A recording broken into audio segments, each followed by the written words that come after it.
Hey guys, your Tech Admin here, and today we're going to be disassembling a Dell Inspiron 5323 laptop, better known as the Inspiron 13Z. Now, this is my girlfriend's 13Z, and unfortunately, from the little bit of troubleshooting I've done, it seems like the motherboard has in fact died on this particular laptop, and it also seems to be a common problem with these 13Zs. Luckily, a replacement motherboard was only $65, and that is the version of the motherboard with the Core i7 processor, not the i3 like this one has now. And the processors are soldered directly to the motherboard, so there's no swapping them anyway. So I think it's going to be a nice little upgrade for this laptop. And yeah, there goes my phone right as I start recording. But anyway, yeah, without much further to say, let's go ahead and start the disassembly.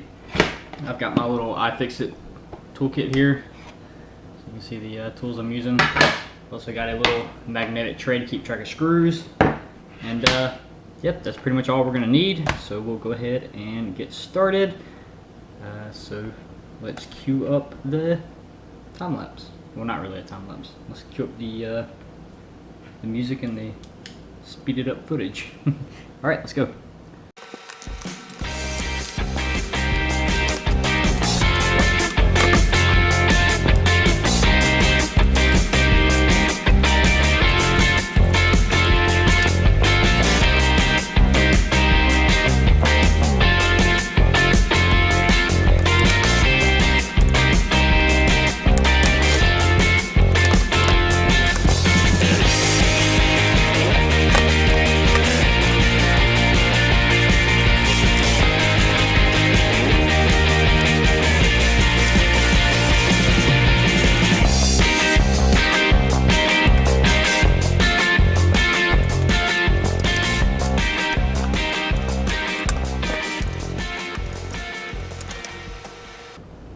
Okay, so that's it for the motherboard assembly. I had a little bit of trouble because I forgot to unplug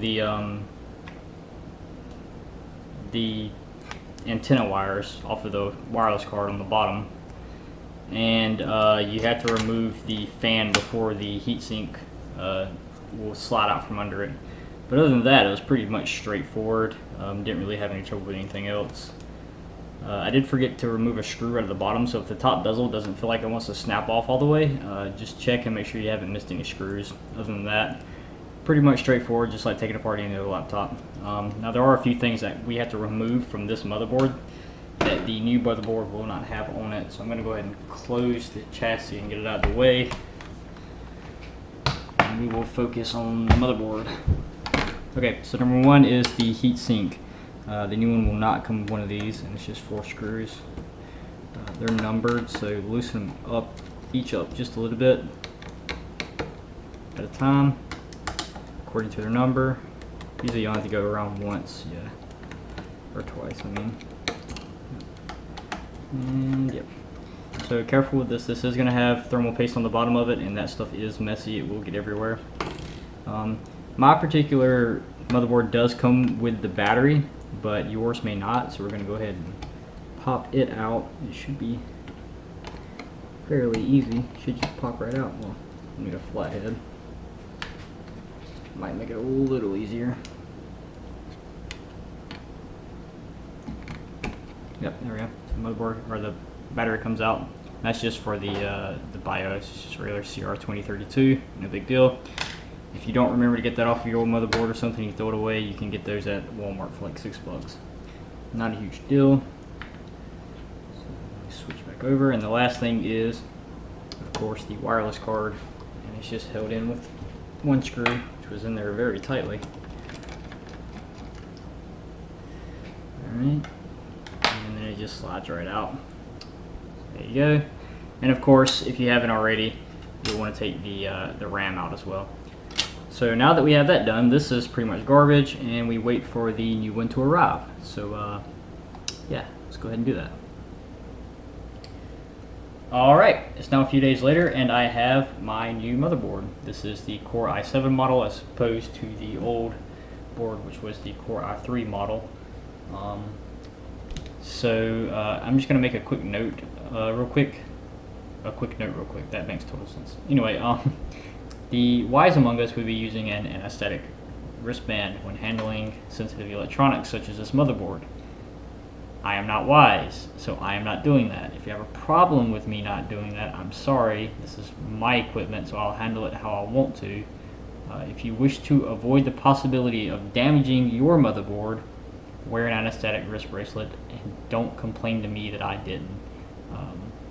I've been working with electronics for quite a while now, and I found that 99% of the time it's not a big deal. As long as you're not like rubbing your feet across carpet and like trying to generate static electricity, you're not going to have enough built up that you can damage the board. And if there's any doubt in your mind that you do, just go touch something metal. Go touch a doorknob or a metal pole or anything, and it'll discharge any static electricity you may have had built up, and you should be fine.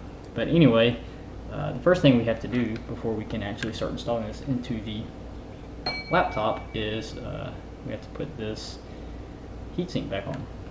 Now this is actually pretty easy to do. We just gotta make sure we get it on there the right way. And I think because of the way this is set up, it'll only go on there one way. I don't think it'll, yeah, it's not gonna go on backwards. So you don't have to worry about getting it on backwards. As long as all the screws line up, you're golden. But before you put the heatsink on, you're gonna wanna put a little bit of thermal paste on there. This is just a little tube of Arctic Silver 5. You can get it super cheap online, and just a tiny dab will do, especially with a processor this small. I mean, just a little tiny pinch like that is plenty. That's all we need.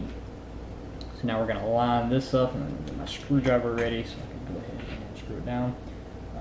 As you can see, and I think I mentioned this earlier, but on the heatsink itself, there's numbers 1, 2, 3, and 4. That's the order you're going to want to go when you're tightening the screws down. You're going to want to tighten each one down a little bit and just rotate in that order until they're all snug down. So I'm going to line this up and start on 1, turn it a few times, and then move over to 2, if I can actually get this to line up. Putting properly into the okay, there we go. That was my fault. And also I just dropped the screwdriver on the motherboard. Brilliant.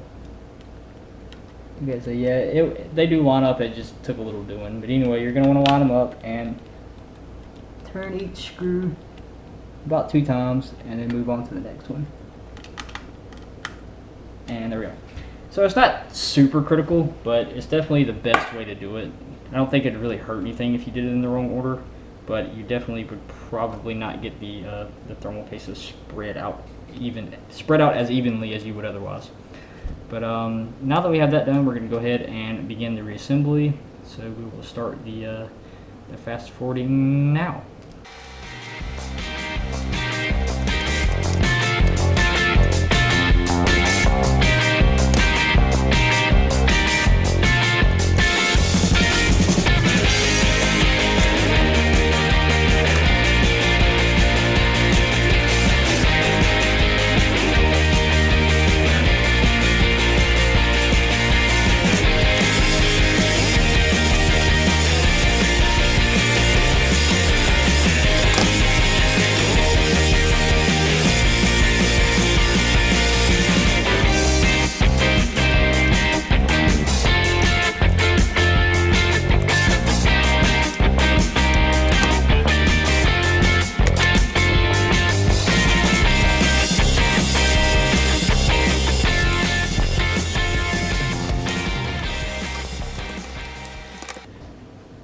Okay, so that should be everything back together. Obviously I still haven't put the screws in the bottom of the case or snapped the keyboard down all the way. And that is because in my years of working with laptops and other electronics, I've learned that you never ever put all the screws back in. No matter how sure you are you've got it right, just try it before you put it all the way back together. That way it's not such a hassle if something's wrong. So I'm going to plug the power in, and I doubt you can see the screen, but we're going to give it a go. It's powered on automatically. Alright.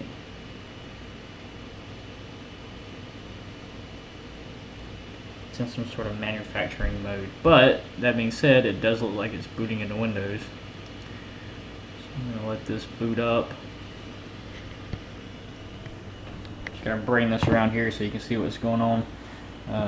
Windows 10 seems to see that there's a new processor, and it says it's getting devices ready. So I'm assuming that means it's trying to install the drivers for the i7. We have boot sounds. We're at the login screen. Mouse is working, and keyboard is working. Fortunately, I don't have the password to sign into this laptop, so I'm gonna have to see if I can get that password. But in the meantime, we can shut it down and reboot it and enter the Dell diagnostics and let it run a test to see if everything is working. Alright, so we're gonna go down to diagnostics and let it test.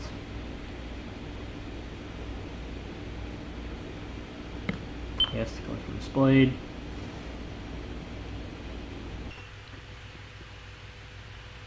Okay, so about 15 minutes pass, and now we have this message here that says no problems have been found with the system.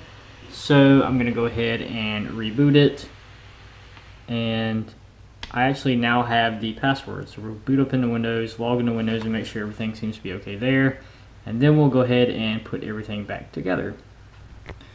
Alright, so here we are in Windows, and as you can see, it says there is now a Intel Core i7 installed. So that is excellent. Everything seems to be working. The only thing I haven't really tested yet is the webcam. So let me pull up the camera app and make sure that's working. And it does appear to be working. Hello. Okay, so that is everything I wanted to check. Everything seems to be good, so I'm going to shut it down and we'll finally finish putting the rest of it together, and that'll be it. Fortunately, my camera is acting up, so I didn't get the last bit where I put all the screws back in the bottom and snap the keyboard back down, but you didn't miss much, and as you can see, everything is working. Yeah. So I hope this was helpful, or if not helpful, at least entertaining. Until next time, guys, take it easy.